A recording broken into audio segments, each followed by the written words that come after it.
gente, eu sou a Rô, sejam bem-vindos à minha biblioteca e hoje nós vamos conversar sobre Lágrimas de Carne. Eu não vou me estender tanto sobre essa história porque ela é uma novela, então ela já é um pouco mais curta e eu não quero dar spoiler de nada pra vocês poderem assistir esse vídeo tranquilamente, tá? Essa história foi escrita pela Fernanda Castro e foi publicada em 2020. Eu vou deixar uma capa colorida aparecendo na tela porque só existe a versão em e-book e assim eu acho que não fica tão legal de vocês verem a capa, tá bom? E aqui a gente vai estar acompanhando uma carpideira. Tem muitos anos que eu não escutava essa palavra, então talvez alguns de vocês não conheçam. Mas carpideira basicamente é uma mulher que ela é paga pra chorar em funerais. E isso é mais comum, assim, em zonas mais rurais, cidade de interior, essas coisas assim. Eu nunca vi isso em capitais, sabe? Essa é uma profissão real, tá, gente? Só que eu nem sei se ela ainda existe. E o interessante aqui é que essa profissão se mistura com alguns elementos mágicos. Então ela não vai apenas chorar por essas almas. Ela precisa purificar os pecados, libertar mágoas e guiar essas almas para um outro mundo. Só que isso acaba sendo uma tarefa extremamente desgastante e ela acaba manipulando os dois filhos dela, que no caso são a Siundara, que é uma criatura meio mulher, meio coruja, e o Carcará, que é uma criatura meio homem, meio falcão. Não vou contar exatamente como que eles fazem essa espécie de purificação, porque é interessante de vocês descobrirem lendo. Só que o ponto principal da história é que acaba surgindo uma alma que acaba não conseguindo passar por esse processo e a relação conturbada, né, da mãe com os filhos acaba sendo colocada à prova. E como eu falei, eu não quero me estender muito porque é uma novela, mas eu realmente achei que valia a pena gravar um vídeo só pra essa história, porque ela tem muita coisa interessante, ela traz muitas reflexões importantes. Essa é uma história que basicamente vai falar o como que a vida pode ser cruel com os humanos, mas mesmo assim, eles ainda se agarram a ela temendo a morte. E ao mesmo tempo que uma alma acaba precisando de conforto e compreensão, ela também precisa de liberdade e justiça.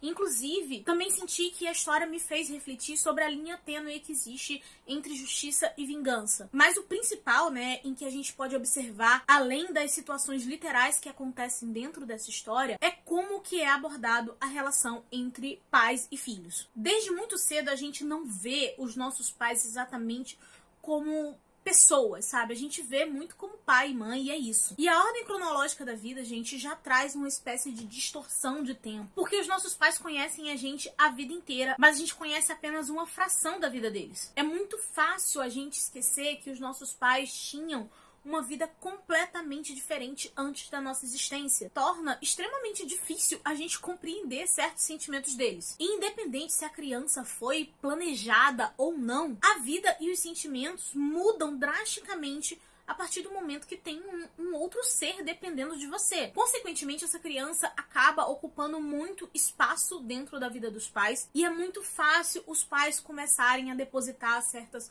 obrigações, expectativas, fardos e sonhos naquela criança. E o conflito, né, acaba vindo justamente do fato de que o seu filho vai ter sonhos e objetivos completamente diferentes dos seus. Nessa história a gente também vê que nem sempre a pessoa vai conseguir dar aquilo que ela nunca teve, enquanto outros vão dar justamente aquilo que elas sentiram falta, aquilo que elas gostariam de ter recebido. E que o simples fato de você conviver com alguém, você sempre vai aprender alguma coisa, mesmo que seja inconscientemente. E o melhor é que dentro do contexto dessa história, a Fernanda Castro ainda faz uma coisa que eu adoro, é aproveitar a história para poder explicar uma origem sobrenatural. Acho que esse é o máximo que eu consigo falar com vocês, assim, sem dar spoiler de nada. Mas essa é uma leitura que acabou me trazendo muitas reflexões. Vale muito a pena você curtir essa história. E independente, né, das reflexões, você também consegue aproveitá-la muito bem como uma simples história de fantasia. E isso acabou se tornando uma das minhas novelas favoritas.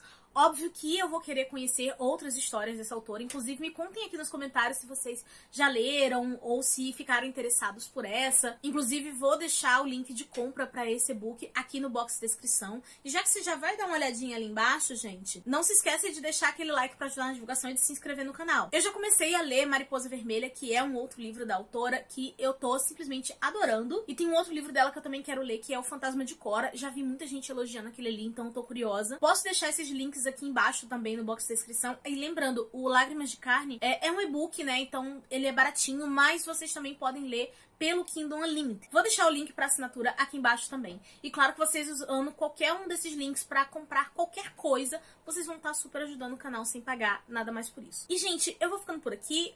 A nossa conversa continua nos comentários. Eu vejo vocês no próximo vídeo. Beijo e tchau!